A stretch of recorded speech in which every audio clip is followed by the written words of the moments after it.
number one rule for English is? What's that? The number one English rule. Unveiled, on-device, real-time translation for FaceTime and phone calls.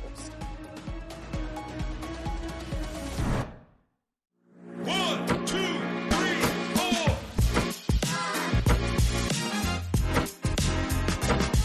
four. Welcome to The Business Game, a podcast that moves the needle. Before we get started today, don't forget to subscribe and ring that bell. Welcome to The Business Game, where we dive into strategies that empower leaders to excel in today's global business landscape. Today, we're thrilled to introduce Myke Wilder, a seasoned expert with 28 years in corporate communications and 13 years as an ESL coach. Myke brings a unique perspective, having navigated bilingual environments in English and French while managing a hearing disability. His TEDx talk and work focus on helping leaders communicate effectively with the 2.2 billion L2 English speakers worldwide. Myke goes on explaining how leaders can clearly communicate with L2 staff members and shares his best tips to move the needle in their business. Developing a global English voice to unlocking potential of multilingual teams, Myke's insights are actionable and inspiring. Let's get started with Myke Wilder. This is The Business Game, a podcast that moves the needle. Welcome to The Business Game, Myke. It's so lovely to have you here today. It's a pleasure to be here. Just to kick things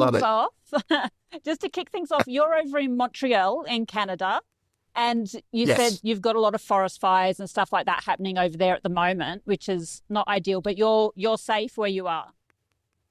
Yeah, we're all fine. Amazing. Why don't you give our listeners and viewers just a brief overview of who you are, what you do, and then we'll tackle the hard questions with you. Okay. So, as a native of Montreal, which is the world's fourth largest French-speaking city, I kind of grew up in two languages, but I'm an Anglophone. I'm a native English speaker. Mm-hmm. I started learning French in elementary school and all through school, but my French teachers weren't French. My French teachers were my regular English teachers, which means that I still have some trouble with conversational French. My accent is not very good. And this is actually something that people all over the world face. Three out of four countries around non-native English-speaking countries around the world, they have some element of English in their school systems, but the teachers are local, and they don't really get to learn the flavor of the language. So that can make it a struggle, but I've worked my whole life in both languages. Now, I had a long career in corporate communications.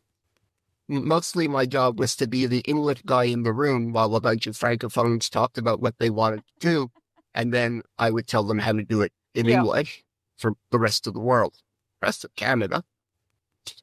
About 13 years ago, I switched gears, and I became an English second language coach, specialized in business English. And along the way, my hearing failed. Mm-hmm. And in order to deal with my hearing disability, I'm wearing hearing aids now. I got specialized training courses in how to deal with my hearing disability, how to set up meetings and manage things, speech reading, which is what lip reading is called now. Mm-hmm. And the thing that I learned was that comprehension, if you're hearing disabled, comprehension is a function of the speaker. It's not you. You're counting on the speaker to speak with clarity. Mm-hmm. What I realized is that working in your second language and working with a hearing disability are pretty much the same. Because if you can't hear the words, you can't understand the sentence. Yeah.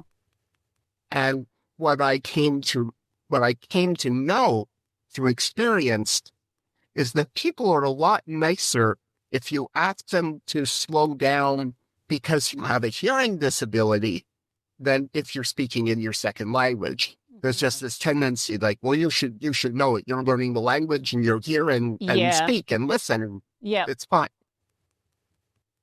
So that has led me on a bit of a campaign Mm-hmm.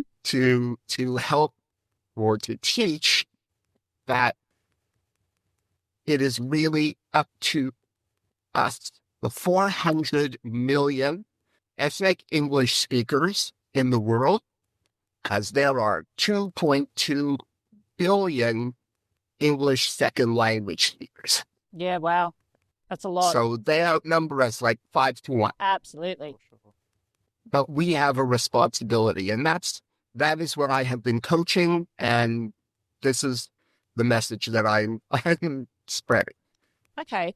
So what specific techniques would you, so bringing this into a corporate sense, into the business world, what specific techniques can leaders use to adjust their speech, to, pace their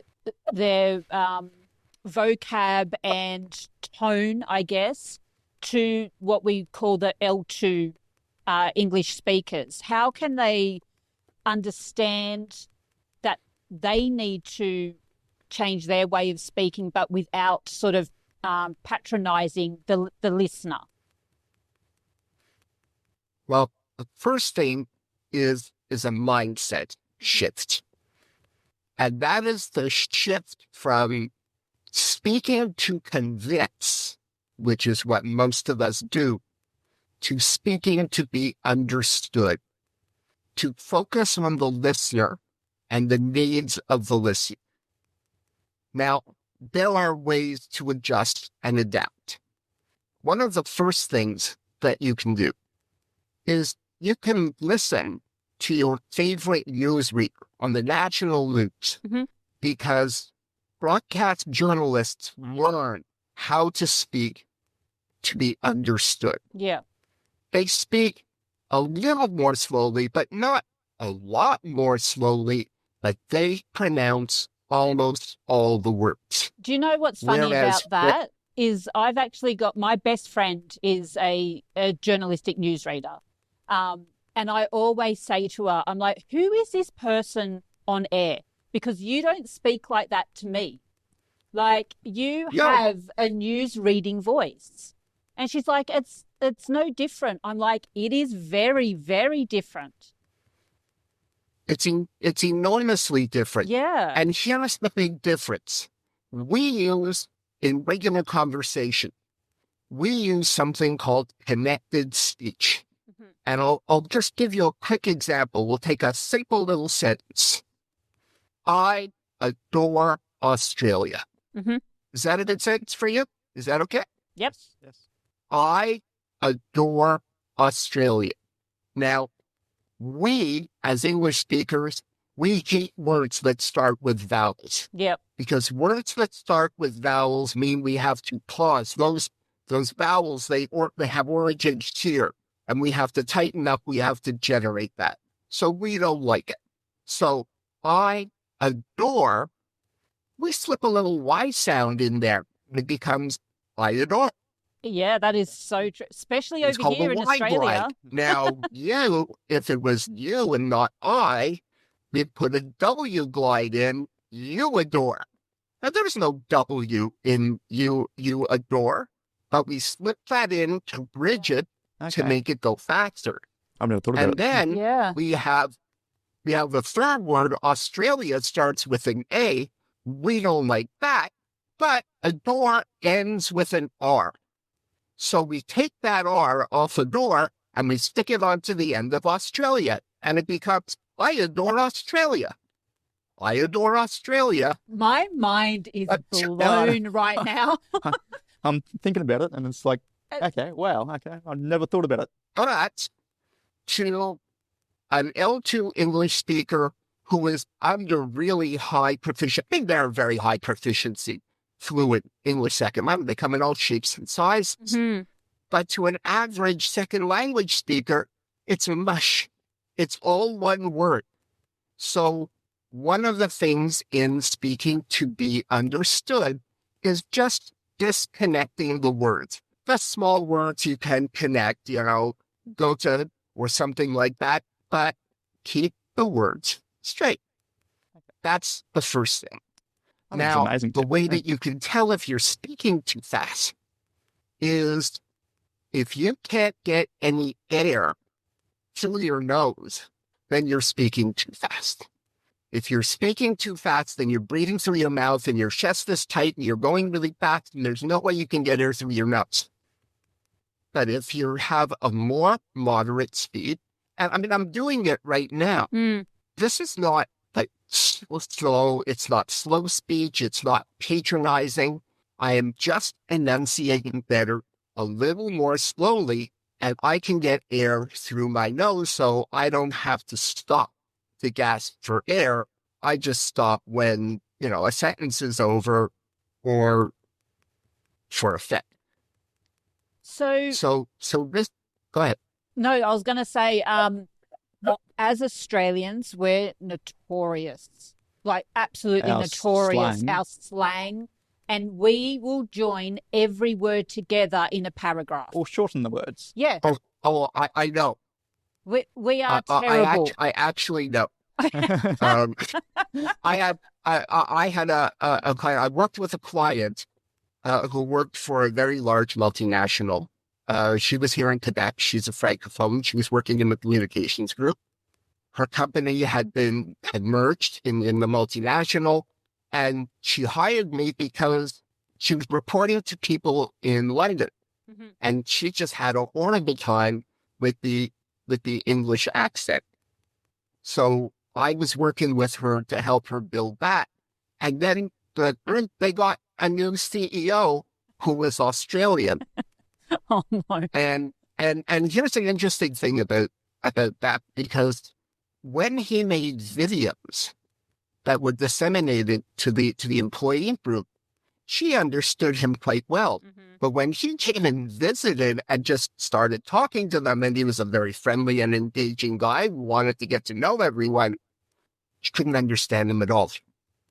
So he actually had a voice that he could use, but he used it for video. Yeah. And it didn't occur. Someone said, you should use that voice when you come to Quebec and speak to all the francophones who are speaking English second language. Okay. So just another thing that you can do is you can just keep your sentences shorter. I mean, 15 words is about as long a sentence as you need to make. You can stop and break it up into pieces. Yeah. Okay. So, okay, because I think I mentioned to you in one of my emails is that I personally, I'm a big advocate for, hiring someone based on their skill, rather than if they are a native English speaking person. And I've got several people in our employ that I've got one in particular that learnt English when she got employed here. So she only knew a few words, but her work was outstanding for what I needed. So I did find that with her, I did shorten my sentences. I did speak slower, but at the same time, I did feel like, and this is probably more on me, that I was patronizing her for not understanding me, even though I knew and she knew that she couldn't understand me if I spoke really quickly like you just did in your example and as I'm doing now. She wouldn't have understood any of that. So I did find that I automatically shortened my words, shortened my sentences, left gaps and stuff like that. But I still had that underlying feeling of, oh, am I making her feel bad? Like, am I almost, through lack of better words, dumbing it down too much? And I hated that feeling that I was making her feel like that. I think the cure for that, and I understand that, and that's a really honest feeling and an honest assessment, but the cure for that is to create an atmosphere for her that says, it's okay for you to say, I don't understand. Yeah. Can you repeat that? Because hundreds of thousands of workers who speak English second language all over the world, they live in fear. Mm-hmm. They're in meetings and they lose the whole conversation and they're just lost and nobody notices and they don't say anything because they're afraid to look up. Yeah. Yeah. Now, one of the things that I advocate, and this will be fine on the video for the audio people, this symbol, and I've got my hand raised sort of in front of my mouth, Mm-hmm. and it's my right hand is up, and the fingers and the thumb form a C. Now Yeah. I'm looking at it's a backward C. Yep. And that symbol means clarification or comprehension. And having that hand signal, you don't have to say, but no, I didn't. It just lets you sit in. Yeah. And if you Right. incorporate that in your meeting structure, then people can signal to you if you've gotten too fast, if they haven't understood something, you've used an idiom, and it's much more comfortable for them. It's quiet, and it lets you react at an appropriate time. You don't have to just stop. It's like, okay, I have a problem there. I'm going to finish this, and then I'm going to come back, and I'm going to find out what it is that they're having trouble with.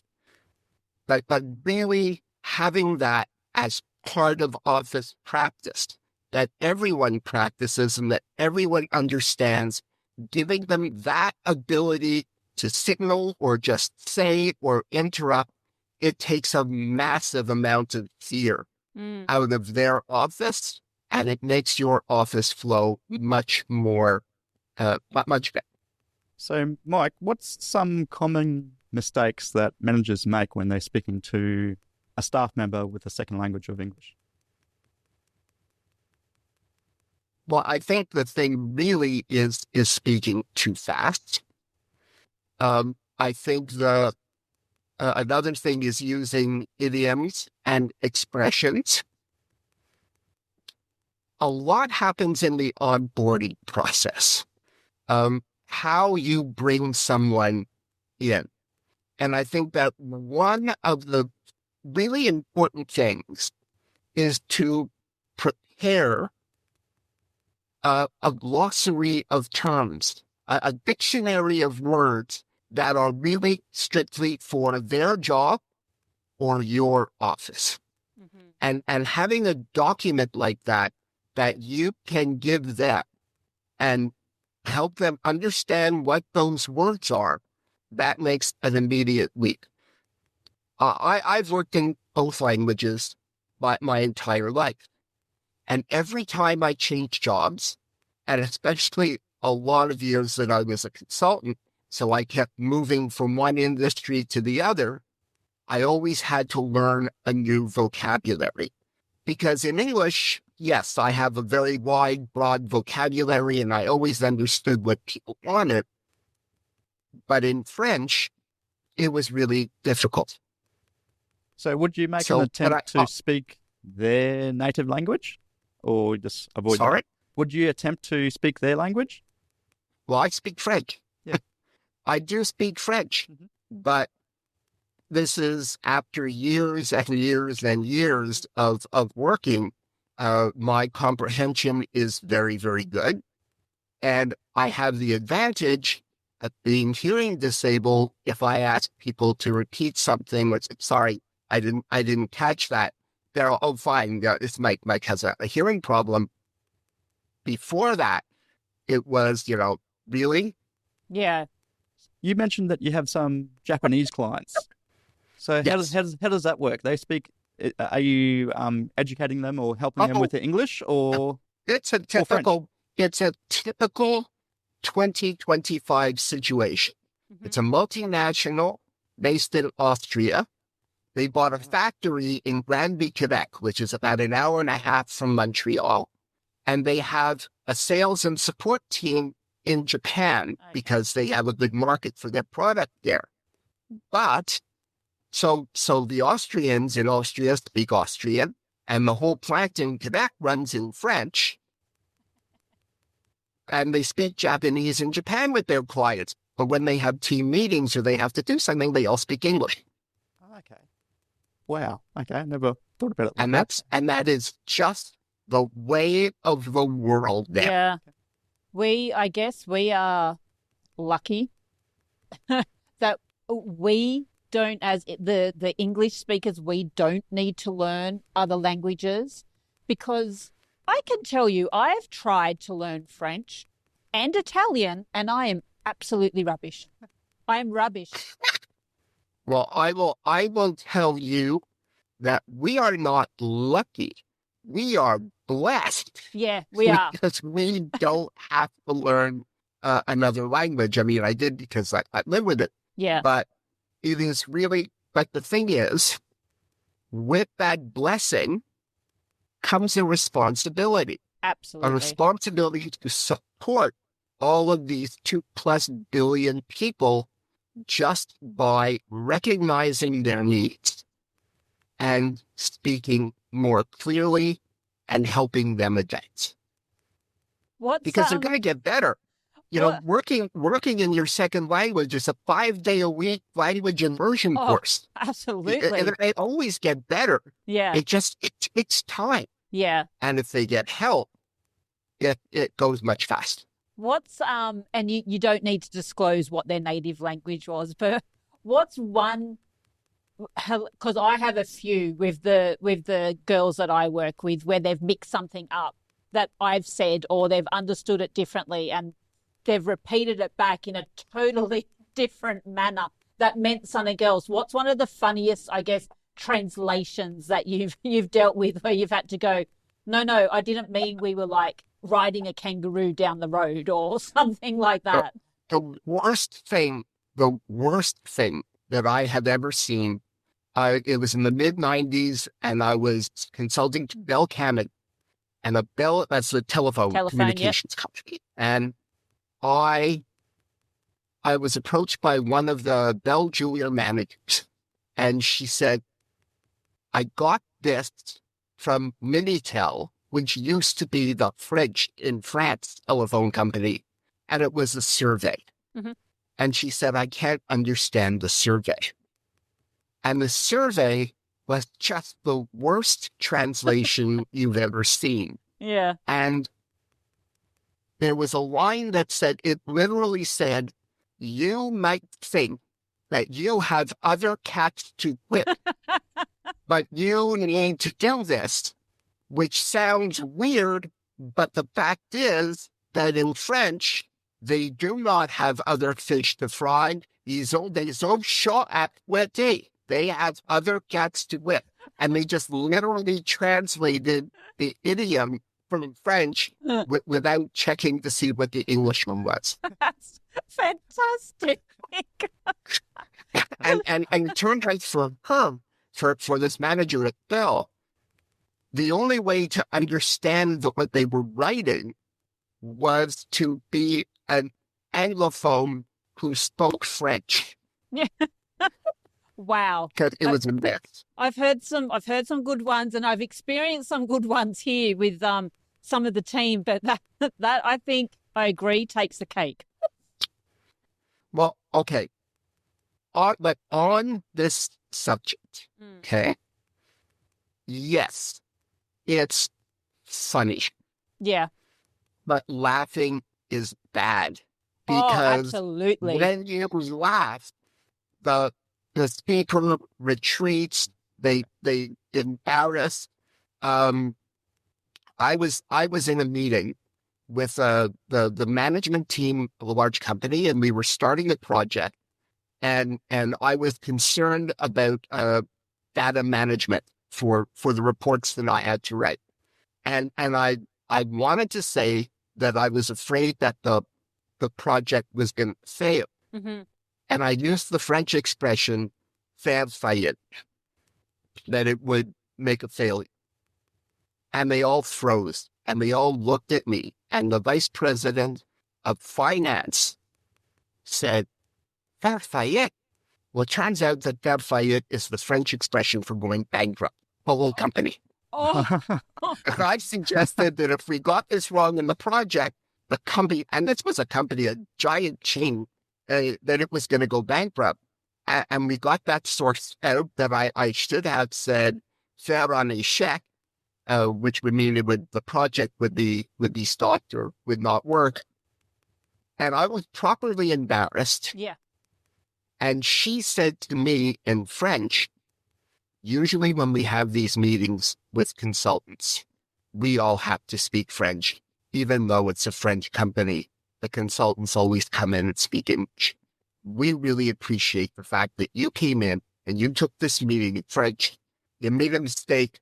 It's all fine. Yeah. If you make other mistakes, we'll fix that. But we really appreciate you coming in and speaking French. And that was the moment that I became part of their team. That I would do anything for those guys to make sure that their project succeeded because I trusted them. I know a few people who speak English as their second language, and they're English teachers one's in Germany, one's in Vietnam, and one's in Philippines. They've always told me that their biggest issue is confidence when they are speaking English, but they find that they lack the confidence to speak English when they're speaking to a native English speaker. So they hide a little bit. They're a little bit more quiet, and they don't want to say what they want to say because they fear they're going to be chastised or laughed at. And that is why that supportive mindset, that supportive atmosphere that says it is all right for you to ask for help. It's all right for you to signal. That could be unobtrusive. Not only is that important, it has to be driven through the whole company, because from the bottom to the top, that we have an obligation to support our second language work. They're here to work. And let's face it, finding people to work is the number one problem facing most companies. Absolutely. Okay. And immigrants come in and they want to work and they're ready to work. And all they want is a safe environment that they can get the job done and get the help that they need. Okay. So that really, I guess that is one of the key mindsets changes that absolutely C-level, executives can implement within their team and lead effectively by their own example. yes. On the flip side of that, and I'm sure we've all experienced this, is how can leaders overcome frustration or impatience when communicating with an L2 speaker? I think we all know that we shouldn't do that, but I guess when you're running a business and time is on a crunch, like you're at the pointy end of the stick, so to speak, and, time is of the, key factor right now, and you're trying to communicate something and they're not understanding it. How can a leader be like, okay, I'm getting frustrated. Obviously, I need to take a step back, but how can they get to that point where they're not getting that frustration or that impatience with an L2 English speaker? They can start writing things down. Yeah. Because a lot of L2 speakers, because their teachers aren't L1 speakers, they kind of learn English as a written language. They learn grammar rules and they learn reams and reams of words, but they never hear the conversation. So if push comes to shove and you really need, and I really advocate this for frontline managers who are managing a plant floor or have a team on a work site, or even in a coffee shop where you are training people. If you have written materials, if you write something down, generally they will read it better than they're hearing. Yeah, absolutely. I found even when I was trying to learn French, I found that I could read it way better than I could speak it or hear it. And the other thing is because everybody has a phone. Exactly. If there's a word, they'll look it up. They'll pull up Google Translate. When you're reading, you have your time. Yeah. when someone is speaking, it's got to be instantaneous, and that's hard. Yeah. Okay. So how does cultural intelligence, I guess, intersect with language skills in leadership? And is there, or what's one actionable step a leader can take to improve both of those things? Well, so language mastery, functional linguistics, being functionally fluent, it really allows you to communicate your ideas and really connect with ideas. On the cultural side, it helps you tailor your message so that it is better understood. And it's easier to make connections. And it also helps you quite a bit in terms of dealing with controversy or managing problems. Okay.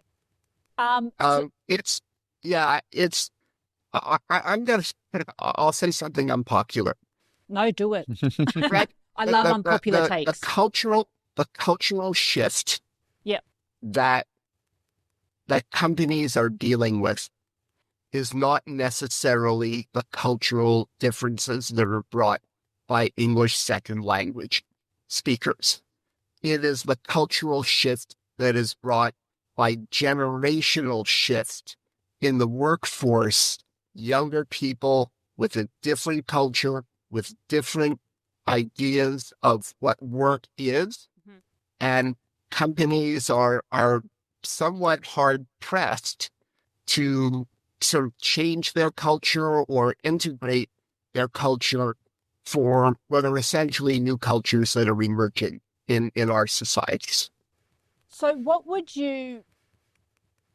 be a good example, I guess, from your side? Say there's an American or a Canadian-based company, and they are outsourcing to, I don't know, Indonesia or South Africa or wherever it may be, to outsource that. So these Indonesia, South Africa, say Canada, are very different culturally in how they would work.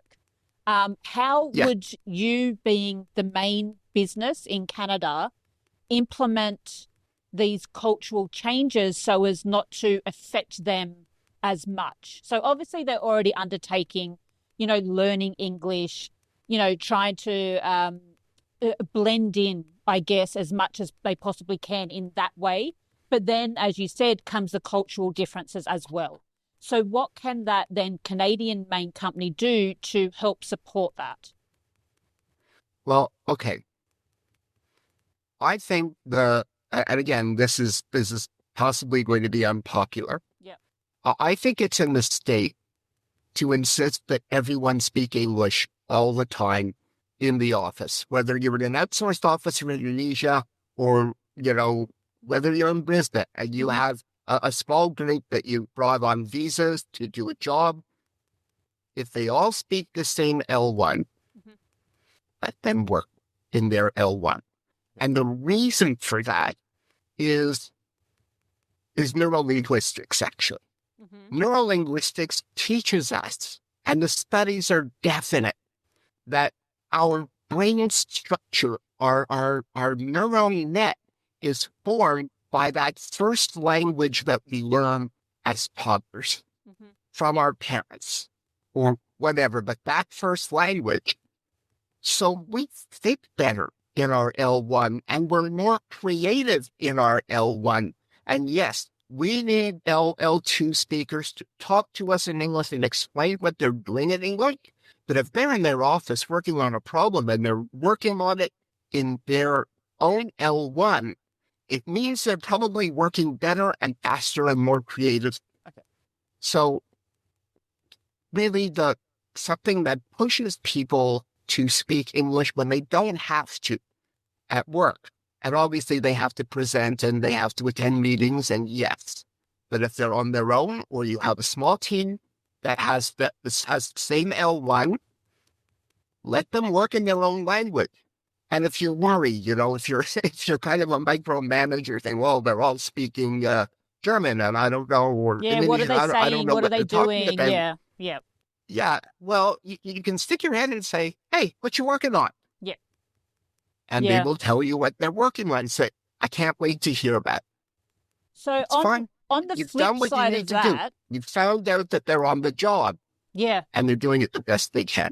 On the flip side of that, just because I know people will be listening and thinking, well, if they're learning English and they're speaking, to be clear, I 100% agree with your points. I agree. If I know that if you're translating all the time into your second language, you are slowing yourself down. You're not being as productive as you ordinarily would be. But It's I know also exhausting. yeah. But I know people will be listening thinking, yeah, but if they're working for an English company and we've employed them into our English speaking company, how do we know that they are doing what they're saying they're doing? As you said, you've already pointed that out, that you can just in fact ask, but also won't their English not elevate as quickly by reverting back to their native language all the time? Should they not be putting their English into play to continue practicing it, to get better at it? And I guess when you're in the office for the majority of your life, which it feels like, and we are, would that not help them speak better English in a faster pace to stay on top of English itself? There could be a loss, a small loss, not so much, but a little loss of fast progress in their acquiring English. Mm-hmm. But their actual work productivity Is down. would improve. Yeah. So where is your priority? Yeah. Do you mean people who are getting their work done quickly, who are coming up with new ideas, who are designing ways to do things, who are solving problems quickly and efficiently, and then coming to you and telling you what they've done in English? Yeah. I think that's put brilliantly. And I 100% agree. If you're going to do something in, a quarter of the time, because you haven't had to process the second language and then think about it. And as you said, it's exhausting. I was exhausted when I did Duolingo, and that stupid bloody owl used to crack on at me all the time. And it's hard work. Like I don't pity anyone that has to learn a second language. That's not the right word, but I'm in awe of it because I can't do it. Right. It's not easy, but billions of people are doing it. Yeah. On that, you mentioned before writing it down is good because if there's a word they don't know, we've all got a phone or we've got the, whatever it may be, we've got technology in front of us to help us, right? So, Right. So the WWDC of 2025, which is the Worldwide Developers Conference for Apple, has not long happened. And they have actually unveiled on-device real-time translation for FaceTime and phone calls. No cloud is required for that. And they are saying that it's sub-second latency and privacy protection. So basically, it's almost real-time translation. How do you think that will help L2? English language speakers? We'll say English because that's what we're talking about. Well, I think that is a terrific tool for those occasions where a leader is really having difficulty and really needs to get something across and is just really frustrated having difficulty. I don't think it's a good idea to use it all the time because then that is really going to retard the time that people need to learn English. Mm-hmm. So they should be encouraged to speak and to work on their English, and that's a fallback if you get into trouble. Yeah. Okay. It's going to make being a tourist a lot easier as well, isn't it? Well, especially if you don't need to learn the language, but just one-off to, when you do visit a country for a few weeks and it's great for that. Mm-hmm. How about AI? What's your exposure to AI in your space? In my space, I find that there are some AIs that are specifically for translation, and they can do a credible job, but always have to correct it. It's never going to be perfect. One of the really hysterical things. I mean, we're going back. I mean, AI has obviously advanced, but Yeah. when Google Translate first came out, all of us in communications, we would write stuff and we would copy it into Google Translate and we translate it into another language and then we'd paste it onto the other side and translate it back to the first language, and it never made sense. I still do that. terrible. I still do- still do that. I And do I'm that like, every "Oh, what's day." it going to say now?" So this is a work in progress, and I think that AI is a fantastic tool, but I don't think it's ready to take over, and I think that it's not gonna. I think it's not going to replace human contact. Yeah. I Okay. certainly hope not. Who knows? Who knows? It's gone a bit wild, AI. It's getting scary, and Particularly this year, it's moving on at a tremendous pace. it is. And they've I'm sure you're probably aware, being in the space that you're in, but it's now able to copy your vocal cords and replicate your vocal cords, and then you implement something like put AI into doing outbound phone calls for you and stuff like. It's terrifying. But there are people who have AI generated copies of themselves Yeah. speaking with their voice, doing videos or commercials or ads for them. So they no longer have to be in the studio recording ads or recording social media. They just have this computer generated avatar. So what you're talks telling like them me, and speaks maybe, like Mike, maybe it's not really me here. Maybe I am just a copy and avatar of myself. Still in bed. Maybe Still in bed on this cold day. wait. You know what? He's real. I don't think they've made an AI that can drink coffee yet. Good point. You'd probably see it going down. Or I have 6 fingers or something on the coffee mug. So true. Okay, so what I would like to ask you is, while we're on the AI thing, what are some practical tools? So you've got 13 years experience as an ASL coach. What's some quick training exercises that managers can implement to improve their team's L2 English comprehension? Well, I think one of the really great quick exercises is to do role plays. Mhm. If you have an L2 speaking employee that you want to work with, we have another L1 English speaking employee that they role play the customer. Mm-hmm. Or the customer or the manager, and you put them in this situation, and then you can do a fast role play for a couple of minutes, and it gives them a lot of practice. It lets you see where they are, what they're understanding. So I think that's a really, really interesting thing that you can do. I remember going through, I used to be in sales, and the role, when it was like, okay, let's role play, and I would just go, and I would sink away and be like, oh my God, please don't pick me. Please don't pick me.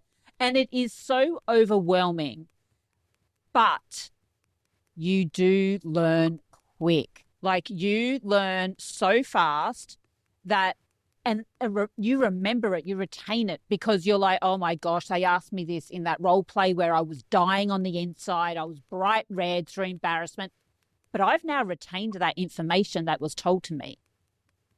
And what happens is that after the role play, when the L2 goes back to work, and then somebody comes up and all of a sudden they're in this situation that they've role played, it's like, I know what to do. And that's where your confidence comes in. Yeah. Absolutely. Absolutely. Dan, did you ever have to do the dreaded role play? Oh, in sales, it's awful. It's a sales thing, I prefer isn't to do it? it in something else, but in sales, just awful. Same. It's Yeah. like, here, sell me this pen. No. But can you just imagine doing the second language? Oh, It would be so overwhelming in a second language in a role play. Well, But that's why you have to start with that document, which gives the vocabulary that is specific for that job, yeah, and you can get your L1s to help you, like, what are the conversations? Because if you've been in sales, you know that most jobs, there are about 10 conversations that you have all the time, and there's another 5 to 10 that you have sometimes. Yeah. And you've just done those so many times that you do them on automatic. yeah, it's like it's And if almost you can scripted to a write those point. down, Yep. and you can give those written to your L2s and help them learn it and help them practice it and rehearse it, then Yeah. they're on their way. Yeah. Yeah. Myke, you said before that there is 2.2 billion L2 English speakers in the world at the moment. Well, it's 2.2 billion people who are speaking or learning English. So some of them are not quite at a functional level, but it's probably about 1.7 billion that we can actually say they speak L2 English well enough to look for a job, to enter the job market. So overall, do you think the English language proficiency is improving? What a word to I trip might over try there. Well, apparently not in Australia. Apparently it is rubbish. Is it improving worldwide, or is it getting worse, or is there more speakers that are improving their skills, or is it changing? Is it changing to a different language? I think that what's happening is that the large number of L2 English speakers is putting pressure on the English language to change. Now, English has always been a language that evolved. We've gone through Old English, through Middle English, through Elizabethan English, into modern English. So it's always changing. And it's really working at getting a little bit simpler to pronounce, simpler to talk about. And the possibilities for this are endless. But one of the first things that we're seeing now is we're just seeing words lose consonants. Right? When was the last time you heard somebody ask for chocolate? Yeah. Especially over here, it's like, do you have chocky? It's chocolate. Last We time, don't even chocolate. do that. We're chocky. So what happened is we took out the O vowel. We're taking out that's like an O vowel.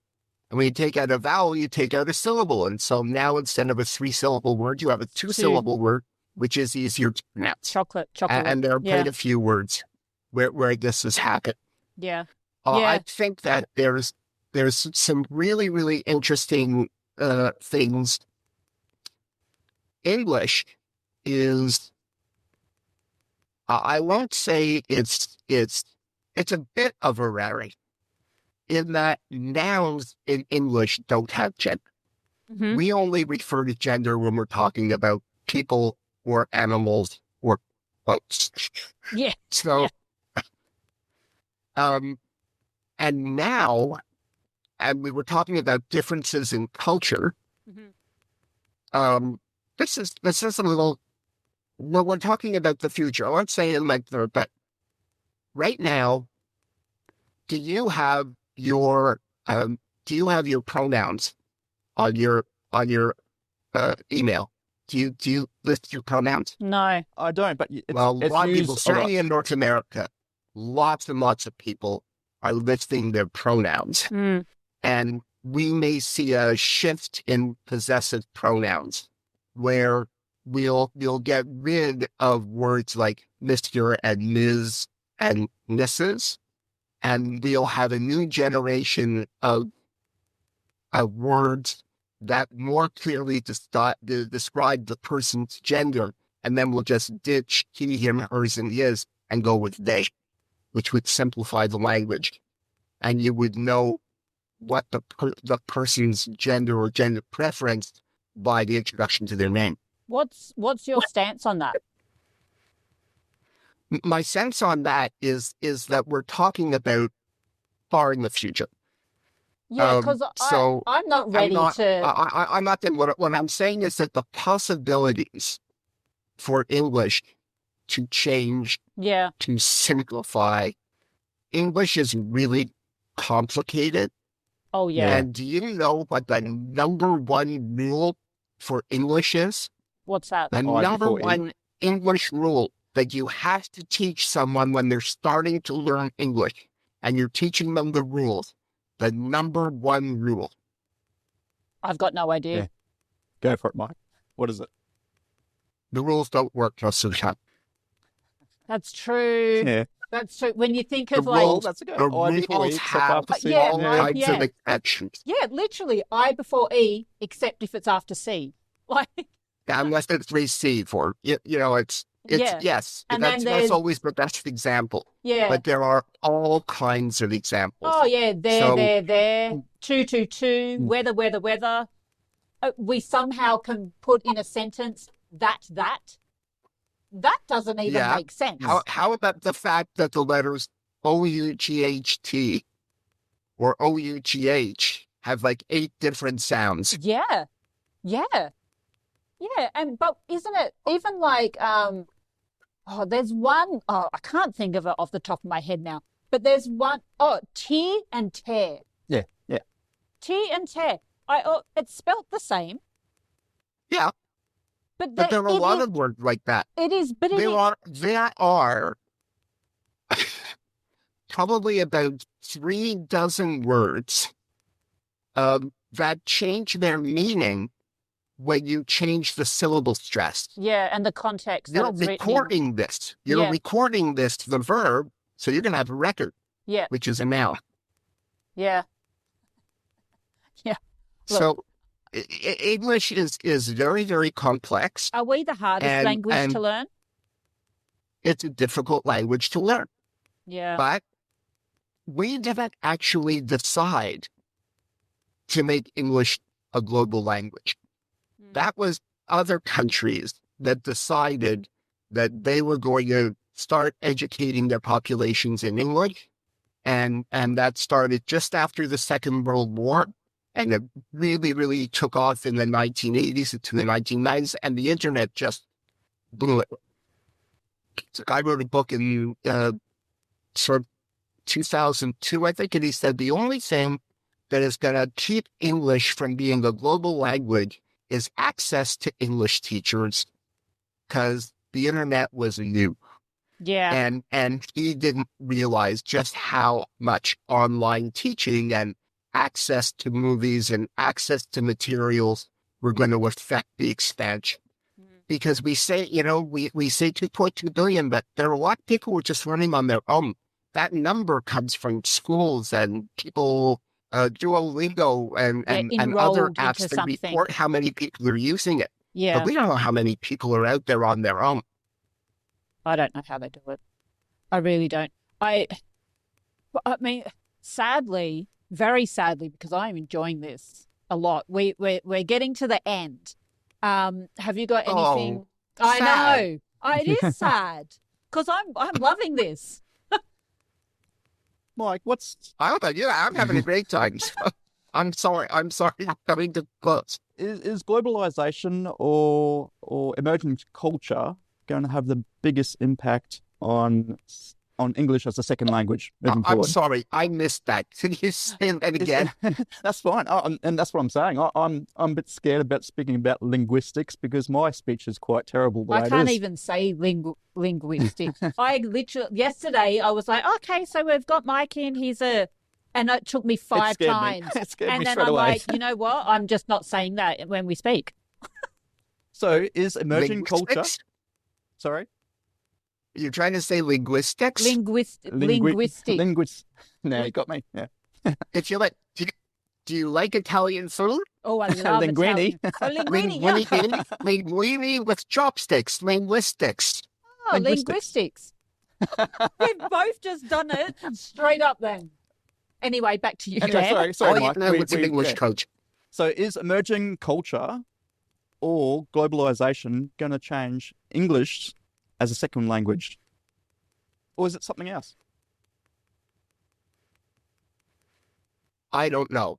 Okay. I have in the back of my head this idea that what we might need is a new English language. Leave the English language as we have it for English people, and then have a second English language, which is much smaller. It has a less vocabulary size, that it's easier to learn, easier to work with, and English people will be able to learn it incredibly easily because it's just a shorter version of our own English, and it'll be easier to teach to second language people. But all of this is, I have a blog on Substack called 21st Century English, where I get to speculate about all this stuff, but I kind of do it to feel what I know about it. So for me, it's they're gonna know a about fun it now. thing to think about what's going to happen to English. But it's certain that there is a lot of flux in the language, and we just have to see what the future brings. That's the fun part. Yeah. Okay. Myke, something we like to ask all of our guests before we wrap up is if there was, and I'm going to put it in a way that you can actually answer it, is we are the Business Game, a podcast that moves the needle. You are a linguistics, look at me go, coach. What is one thing, one piece of advice you can give these business leaders of L2 that will help them move the needle within their business? Because our brains are formed by our first language, because we think better, because we're more creative, but also they think differently because of their language. Sometimes people come up with really great ideas, but they have trouble explaining, and we L1s have trouble understanding because their thought process is a little different, because their L1 is a little different. And I mean, I always talk about, don't laugh. Sometimes don't laugh, but give it some time. Think about it. Work with them. How can they express what this idea is, which is something that would probably never occur to an L1 English speaker.